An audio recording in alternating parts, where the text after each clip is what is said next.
Hello，大家好啊！歡迎嚟到錢多多呢個頻道啊！今日咧就嚟到大快活食下午茶喎。而家嘅下午茶咧，估唔到咧，閒地都35蚊以上噶啦。咁好少少都40幾蚊噶啦。大快活咧一向食乜嘢咧，大家都差唔多清楚晒啦。大快活最近出咗個迷你葡撻，我又冇試過，當然買嚟食下啦。10蚊3隻，仲要係每日限量供應。另外包底外賣呢就49蚊一隻雞喎，只限外賣同埋2點半之後先有嘅呢個外賣。外賣迷你葡撻，試下先。哇，真係好細粒喎！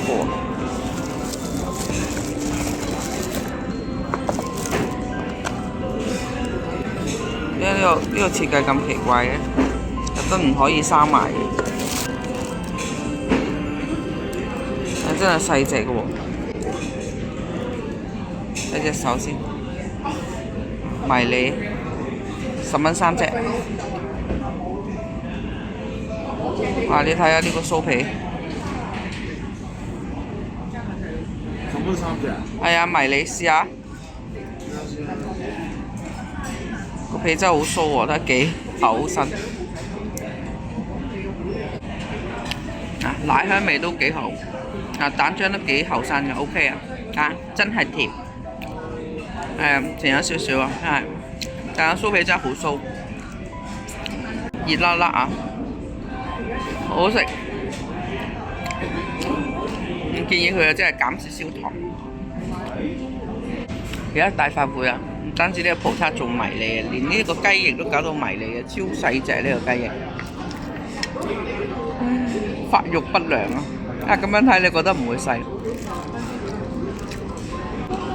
伸隻手指俾大家睇下先，你睇同個手指差唔多，係咪有啲過分呢？手指大嘅雞翼，手指咁細嘅，咁呢個42蚊啊，好似。我本身係配呢個叉燒飯嘅，我轉咗呢個燒鵝奶啦，配呢個雞翼，又配一個奶茶，呢個下午茶餐嚟嘅。咁咩味道呢？大家都差唔多咯，食開都知咩味道，冇特別好，特別差。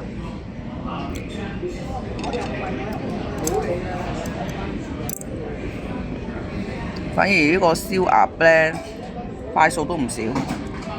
呢個真係可以接受，但係雞翼真係迷你咗少少咯，雞翼一對起你就知道如何迷你啊！燒鴨奶粉呢就正常發揮啦，因為一直食開呢都係呢個味道嘅，冇話好食同埋唔好食，通常呢冇咩點樣改變嘅。另外一個呢就係豉油比雪菜米，睇落去呢好似吸引度就一般般啦。唔知而家呢啲人食大快活係因為佢方便呢，定係鍾意食佢啲口味啦？我就係因為方便，填飽個肚就算先落嚟食。啱啱炸起啊！西多士就啱啱炸起，大快活呢係配煉奶同埋牛油嘅。成個西多士呢樣都非常之靚啊，因為啱啱炸起啊嘛。我就覺得呢個西多士呢係咁多嘢食之中，即係我哋叫嘅嘢食之中呢最好食嘅，完全係保存咗呢香港所特有嘅西多士味道啊！呢個呢就超出我意料之外啊！唔知大快活而家除咗呢個西多士之外，其他仲有冇其他好食啲嘅呢？大家呢可以俾我建議我。因為屋企樓下就係大快活，唔係大家樂。大快活啊，雞49蚊啊，即係好迷你嘅咁樣睇。隻手都揸得住，手都揸得住嘅雞，你睇我揸晒啦。睇下有幾大。哇！呢個 size 非常之細啊，春雞嚟嘅喎，好細隻啊！即係同普通我哋食開大快活嗰啲呢，我揭出俾大家睇，翻去嗰時。好啦，呢隻雞呢，49蚊，有幾細隻呢？真係好細隻嘅啫。我隻手呢個叫手掌雞，你睇同我手掌係一樣咁大，我女人手嚟嘅。咁啊，大家可想而知呢個手係呢個雞係幾大隻啦。大過乳鴿少少咁樣啦，但係我覺得都非常之唔係好值啊。49蚊真係好細，冇咩肉食。